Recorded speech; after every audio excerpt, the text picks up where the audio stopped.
अस्सलामुअलैकुम नाजरीन, आप देख रहे हैं सूबाई रंग न्यूज़ और इंटरटेनमेंट चैनल और मैं हूं मोमना शहबाज।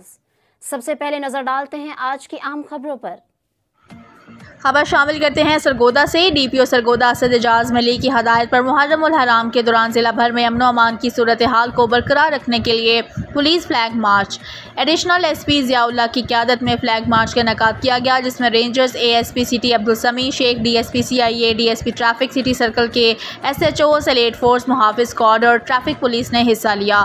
फ्लैग मार्च ज़कातुल्लाह शहीद पुलिस लाइन रोड से शुरू होता हुआ वापस पुलिस लाइन में आकर इख्तिताम पजीर हुआ। इस मौके पर एडिशनल SP ज़ियाउल्लाह ने कहा कि फ्लैग मार्च का मकसद मुहर्रम उल हराम में अमन अमान की सूरत हाल को बरकरार रखने के साथ साथ शहरियों को तहफ़्फ़ुज़ का एहसास दिलाना है। उन्होंने मज़ीद कहा कि मुहर्रम उल हराम में सिक्योरिटी के फुल प्रूफ इंतजामात को हतमी शक्ल दे दी गई है।